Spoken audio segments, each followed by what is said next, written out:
The A9. Everyone knows it. Not everyone loves it. It's the main route taking traffic from the Scottish Central Belt up to the kind of the central and northern Highlands and many of the islands as well. And for much of its length, it looks like this. It's a road I've driven many, many times. And a lot of its length, it's single carriageway. And this irks quite a lot of people to the point where it has become a massive political project of the SNP and others, by the way, to dual the whole thing. Some sections of it are currently dual carriageway, but sizable chunks of it are not. And the plan is to reverse that by picking up those sections that haven't been dualled, and ideally dualling them by this year. By 2035. Because, yes, it was supposed to be completed this year, and the project has been delayed, and Transport Scotland have meddled with it, and indeed have been called one of the UK's worst clients by a civil engineering organisation, representative body. But the plan is to, of the £3.7 billion budget, £3.6 billion is still to be spent on dualling major parts of the A9 road. So, it's split into 11 packages, of which there are lots. You've got 2 sections that have been completed. So Luncarty to the Pass of Burnham, it's 104 million was spent in today's money. This is all 2025 prices. And Kincraig to Dalradi, 47 million spent in today's prices.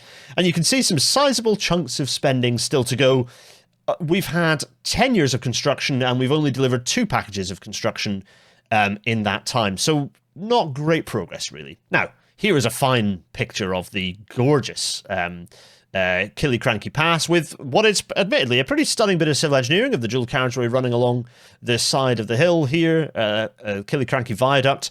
Now, more of this is going to happen, and this is, in fact, just north of here is one of the very expensive bits of civil engineering to continue to expand this route through some very sensitive, both historical and environmental landscape, as you might imagine. Now, is there an alternative to this? Well, what's this down here you can spot down in the bottom corner? Oh, yes, it's a railway, and it's a single-track railway. This is the Highland mainline. The stunning Highland mainline, in fact, that runs with 125-mile-an-hour capable rolling stock quite regularly running north-south along this route.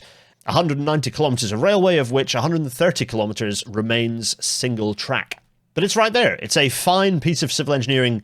Here you can see glorious Findhorn over the River Findhorn here with the road in the background. There's lots of bridges all in one place here. It's glorious bit of landscape with the road in the background, the railway in the foreground here. It's been there for a while, and indeed has had quite a bit of civil engineering done on it recently.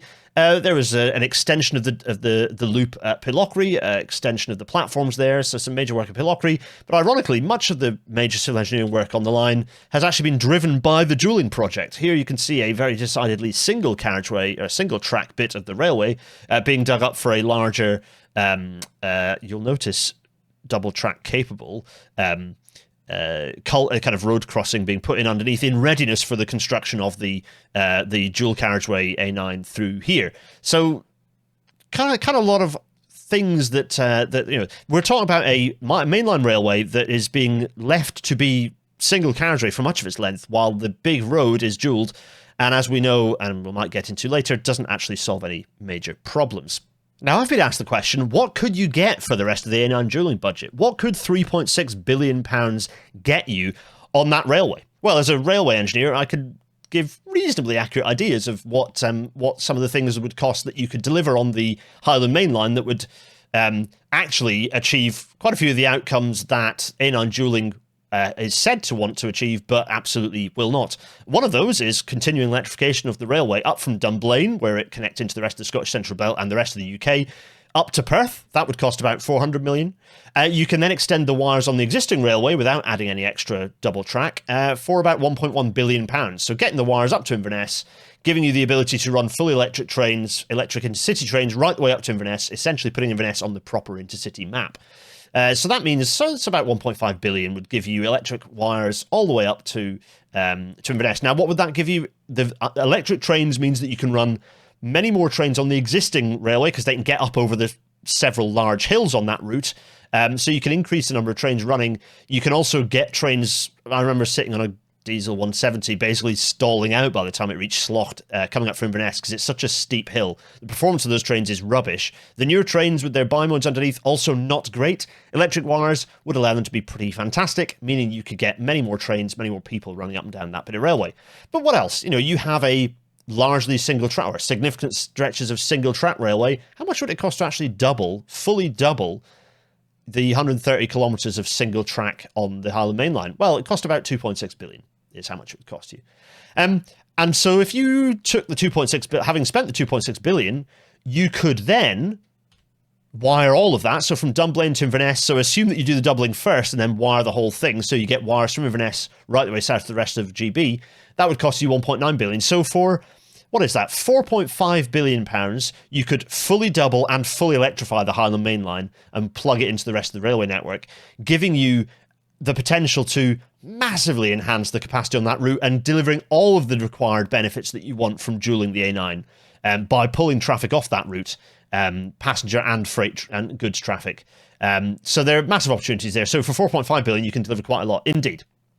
Dualling, the cost to complete in 2025 money is £3.8 billion. And as I say, 4.5 billion to double and wire the full Highland Main Line. There's other things you could do with the money as well, even if you didn't spend all of it on the, if you only focused on 1.5 billion quid, leaving you about 2 billion left of the cash, you could, focus on some of the other bits of railway line that Scotland desperately needs to provide those improvements to overall connectivity and kind of relieving the A9 a bit. Inverness Fort William is an example of a line that you could build a significant amount of for 2 billion quid. There's a lot you could do. You could look at also improving safety on the A70 by improving, building the railway between Dumfries and Stranraer. There are lots of things you could do. Dice Fraserburgh, 2 billion quid could buy you quite a lot. So, to answer the question specifically, what could you get for the rest of the A9 dualling budget? Well, you could get double track throughout, except for the little section between Perth and Blair Athol. You could leave that as it is. It's not quite as hilly, so you could leave that as it is. You can electrify all the way up from Inverness, and that would give you a bit of loose change to perhaps roll out ETCS along the whole route to really maximise that capacity. But crack on with the extra lane, I guess. And basically solve very few things, because what you'll do is induce traffic onto the A9 and, more importantly, make all the roads that connect to the A9 busier and more dangerous.